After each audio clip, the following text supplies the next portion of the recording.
আজকের গল্প কন্যা সন্তান, কলমে শ্রাবন্তী মিস্ত্রি। মেয়েদের নিজের বাড়ি হয় না, ছোট থেকে শুনে আসছি। ওই এক শ্বশুর বাড়ি আর এক বাপের বাড়ি, এ দুটোই হয়। আমি অবশ্যই মনে করি দুটো বাড়িই আমার নিজের বাড়ি। আমি বাপু ওই আফসোস কখনো করিনি। যে বাবা মায়ের কাছে বড় হয়েছি, সে বাড়ি নিজের হবে না কেন? অবশ্যই আমার বাড়ি। আমার যে বাড়িতে আমি বউ হয়ে এলাম, এত বছর সংসার করলাম, সন্তান লালন পালন করলাম, সেটাই বা আমার নয় কেন? বিয়ের পর বাপের বাড়ি নাকি মেয়েদের থাকতে নেই, এ ব্যাপার হলো আমার বাড়িতে আমি থাকবো না? তাতে কোনো দিন বা কত বছর সেটা আমি ঠিক করব, অন্য কেউ নয়। ভাইয়ের বউ থাকলে নাকি ননদের বাপের বাড়ি থাকা সে মেনে নিতে পারে না, কিন্তু তাতে বিরক্তি না করে তার সাথে ভালো ব্যবহার করলেও সে যদি আমায় মেনে নিতে না পারে, তাহলে সমস্যাটা তার। যদিও আমার ভাই বা ভাইয়ের বউ কোনোটাই নেই, আমি বাবা মায়ের একমাত্র সন্তান। যাই হোক, আমিও আমার স্বামী রোহিত দুজনের মফস্বলের ছেলে মেয়ে। দুজনে চাকরি করে টাকা জমিয়ে আর হোম লোন নিয়ে ভাড়া বাড়ি ছেড়ে শহরে ফ্ল্যাট নিলাম একটা। হিসেব মতো বলা চলে ওটা আমার নিজের বাড়ি। কিন্তু বাড়িতে ফিরতেই কাকিমা জেঠিমারা বলল, কটা দিন থাকবি তো, নাকি শ্বশুর বাড়ি তাড়াতাড়ি চলে যাবি? আমি বললাম, আমি তো ওখানে থাকি না, শহরে থাকি। ওরা বলল, ওই একই ব্যাপার হলো, ওটাও তো তোর শ্বশুর বাড়ি। আমি তো অবাক, এরাই আফসোস করে মেয়েদের নিজের বাড়ি নেই বলে। আবার মানতেও চায় না মেয়েদের নিজের বাড়ি থাকতে পারে। বিয়ের সময় আমি পরিষ্কার করেই বলে নিয়েছিলাম যে আমি যেহেতু বাবা মায়ের একমাত্র সন্তান, তাই তাদের দায়িত্ব আমার। শাশুড়ি মা তখন খুব উৎসাহ দিয়ে বলেছিল, ছেলে মেয়ে সবার দায়িত্ব সমান হওয়া উচিত। আমার ঘরেও মেয়ে আছে, আমিও মেয়ের মা। কিন্তু বিয়ের পর ঘন ঘন বাপের বাড়ি গেলে বুঝতে পারি শাশুড়ি মা রাগ করে। সেবার মায়ের জন্য একটা সোনার বালা কিনলাম, অনেক দিন থেকে মায়ের শখ ছিল।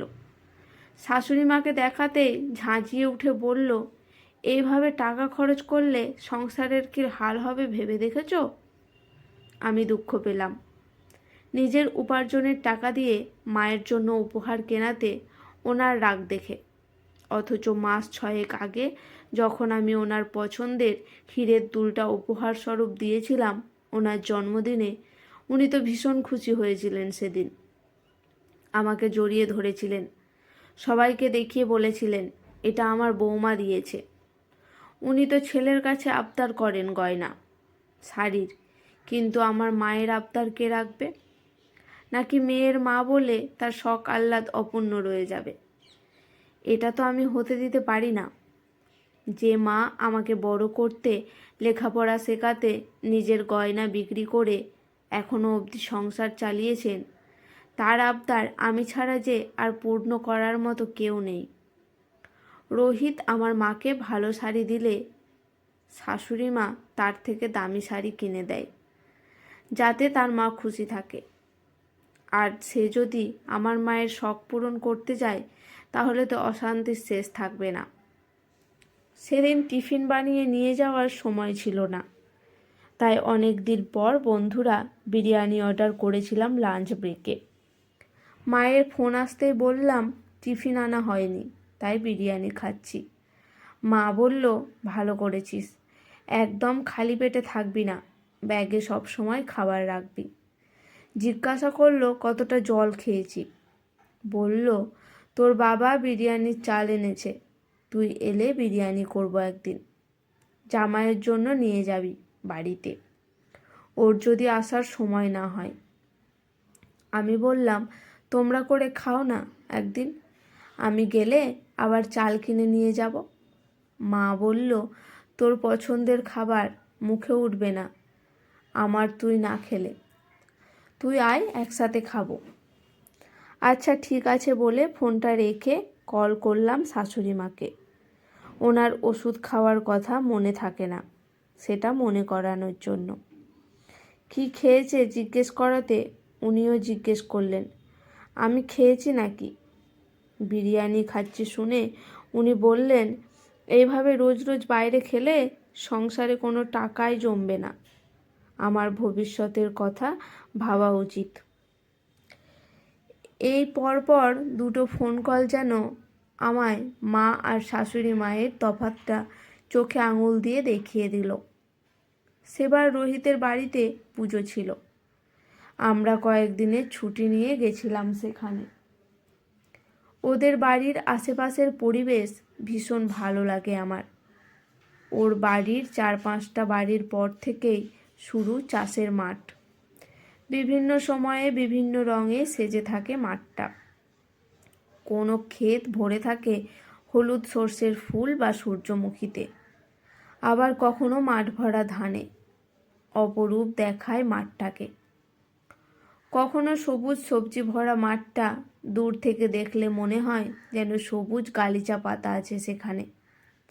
আর একটু এগোলে পরপর আম সবেদার বাগান, আর তারপরে একটা সরু খাল। সেখানে বিকেলে পাড়ার ছেলেরা দল বেঁধে ছিপ হাতে মাছ ধরতে আসে, আর সেই ধরা মাছ দিয়ে ওরা রাতে পিকনিক করে সবাই মিলে। সেবার ফোনে সবজিওয়ালা রতনদাকে বলেছিলাম বাড়িতে কিছু সবজি দিয়ে যাওয়ার জন্য। বাবার শরীর খারাপ, মা একা হিমশিম খাচ্ছে সামাল দিতে। এদিকে বাজার যেতে পারেনি। বাবার ফ্রেশ সবজি খাওয়ার দরকার ছিল শরীরের জন্য। শাশুড়ি মা শুনতে পেয়ে বলল, কি ভাগ্য তোমার বাবা মায়ের, মেয়ে টাকা দিয়ে বাজার অবধি করে পাঠাচ্ছে। এরকম শ্বশুরবাড়ি পেয়েছিলে বলে চাকরি করতে পারছো, না হলে কেউ এসব মেনে নিত না। সব টাকা পয়সায় তো বাপের বাড়ি পাঠিয়ে দাও। তখন অবশ্য একটু কনফিউজ হয়ে গিয়েছিলাম। নিজের যোগ্যতা আছে বলে চাকরি করতে পারছি, নাকি এরকম শ্বশুরবাড়ি পেয়েছি বলে চাকরি করতে পারছি, এটা নিয়ে। চাইলে আমি বলতেই পারতাম, আপনার ছেলের টাকায় আপনাদের বাড়ির বাজার হতে পারলে আমার টাকায় কেন আমার বাড়ির বাজারটা হবে না শুনি। আর মনে করিয়ে দিতে পারতাম যে আমাদের সংসারে যা খরচ তার কন্ট্রিবিউশন আমরা দুজনেই করি সমানভাবে। কিন্তু আমি বলিনি, কারণ জানি আমি যা করছি সমাজের চোখে অস্বাভাবিক। কিন্তু জানি সমাজ একদিন উদার হবে, আর আমি যা করছি তা সমাজের প্রতিটা মেয়ের কাছে অতি স্বাভাবিক হবে। আমি শাশুড়ি মায়ের কথা নিয়ে কখনো অভিযোগ করিনি রোহিতের কাছে। রোহিত বলে, বোঝাই তো সেকেলে মানুষ। আমি বুঝি, আর চাইও না আমার হয়ে বলতে গিয়ে। এই বয়সে বয়স্ক মানুষটা মনে আঘাত পাক। উনিও তো অনেক ত্যাগ করেই ছেলে মেয়েকে বড় করেছে। বিয়ের 3 বছর পর আমি মা হয়েছি। আমার ছোট্ট মেয়ে টিয়া ওর বাবার প্রাণ। কাজ ছাড়া যতটুকু সময় পাই মেয়েকে পড়ানো, খাওয়ানো, ঘুরতে নিয়ে যাওয়া, এসব করেই কাটায় রোহিত। খামখেয়ালি ছেলেটা চোখের সামনে একজন দায়িত্ববান বাবা হয়ে উঠল। রোহিত বলেছে, যেহেতু আমরা দুজনেই ওয়ার্কিং, তাই আমরা দ্বিতীয় সন্তান নেব না। একটা বাচ্চাকেই যত্ন করে মানুষ করব। ওকে যতটা সম্ভব সময় দেব, যাতে ভবিষ্যতে ও আফসোস না করে। আমি দেখেছিলাম যখন প্রথমবার রোহিত আমাদের মেয়েকে দেখেছিল, ওর চোখ দিয়ে আনন্দে জল চলে এসেছিল। ও মা সম্বোধন করেছিল মেয়েকে।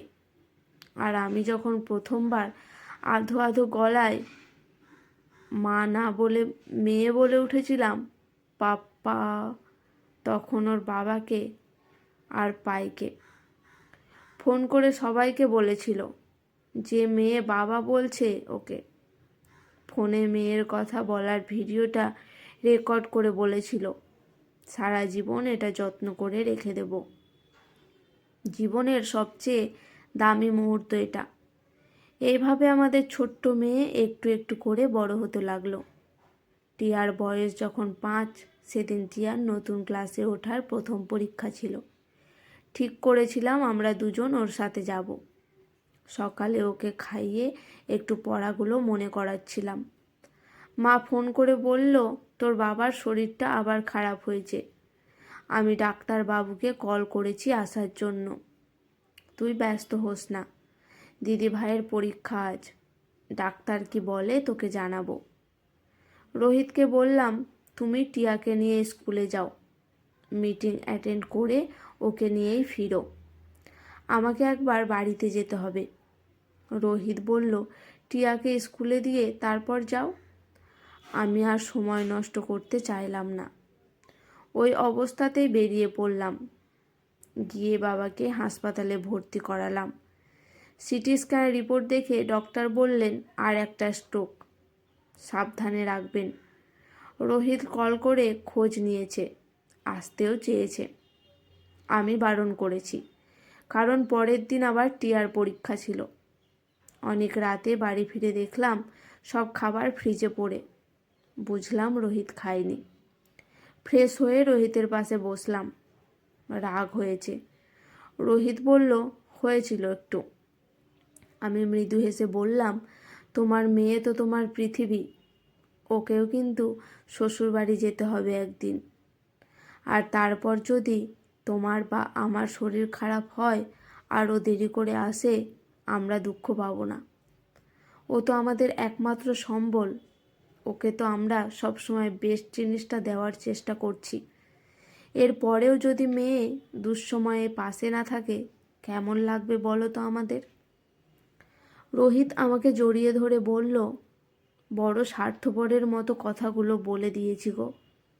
আমি মাকে কল করে আসতে বলছি। কয়েকদিনের জন্য তুমি ও বাড়িতে থাকো, তোমার মায়ের সাথে। আমি বললাম, আমার কথাগুলো এত সুন্দর করে ফিল করতে কেন পারলে তুমি জানো? কারণ তুমি মেয়ের বাবা, আর তুমি স্বার্থপর নও কোনোভাবেই। তুমি স্বার্থপর হলে মেয়ে হয়ে কখনোই আমার কর্তব্য পালন করতে পারতাম না সঠিকভাবে। আমার বাবা মাকে ছেলে নেই বলে শেষ বয়সেও দুঃখ করতে হয় না তোমার মতো জীবনসঙ্গী আমি পেয়েছি বলে। রোহিত বলল, খাবার গরম করছি, খেতে এসো। আমি মায়ের একটা একটা করে সব শখ পূরণ করছি।